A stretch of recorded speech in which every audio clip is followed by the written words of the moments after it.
Something's fishy. Hey guys, I'm Sharkzone, and in today's video I'll be talking about what I learned climbing through gold and tips and tricks on how to get out. Just to let you guys know, I've gotten out of gold 3 times from all the resets that happened and more with all of my Smurf accounts. I will be explaining some mistakes I saw and the difference between gold and platinum players. Please, if you enjoyed this video, please smash the like button because it would honestly and truly make my day. So the first thing I've learned, and it's truly the difference between gold and platinum players, is their confidence level and their ability to shot call. This may actually go a long way if you are gold, and it's to stick with your gut feeling and what's best in the game and learn from your mistakes. You may notice yourself that in the mid and late game, your team is clueless on whether to group, split push, or contest for Baron. A lot of the times what will happen when your team gains a lead early and is trying to snowball it into the mid and late game is they will group S5 and the other team will wave clear, tunneling, forcing the game to drag out longer. When you are gold, you really need to make shot calls on what to do, whether it's to send someone with TP to split push bot or play off vision around Baron and trying to set up a bait. Grouping is actually really nice to do, but you can't group when the enemy is constantly under their tower when they're behind. After you get a kill, you really need to start learning what your team is capable of doing,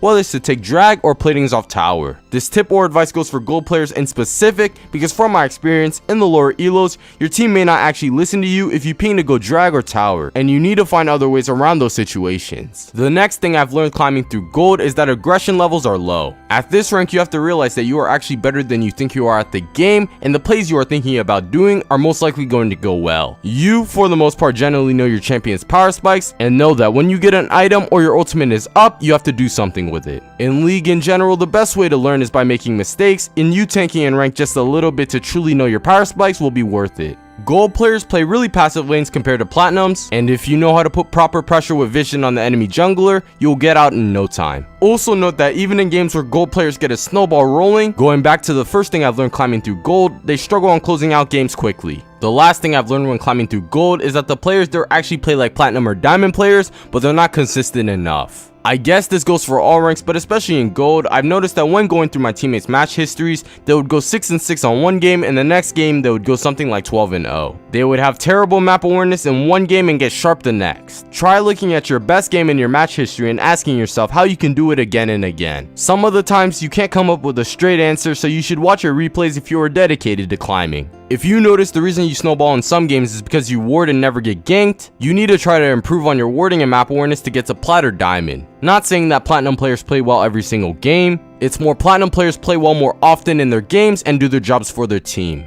You always need to win your laning phase even in some counter picks, and if you lose your lane, you are setting your team and yourself behind. Winning lane doesn't really mean that you have to win lane exactly, more or less you have to put more pressure early, which means you could roam. Remember that every time you lose lane, that shows that the enemy knows more than you on when to play aggressive and that you don't know when to back off when they hit their power spikes. Anyways guys, I really hope you enjoyed that video, and if you did, please smash that like button because it really helped me out a lot. Comment what you want to see next and subscribe to see more like this in the future. If you haven't, make sure to follow me on Twitch.tv where you can watch some of these videos live. I'm Sharkzone here with another video, and I'm out.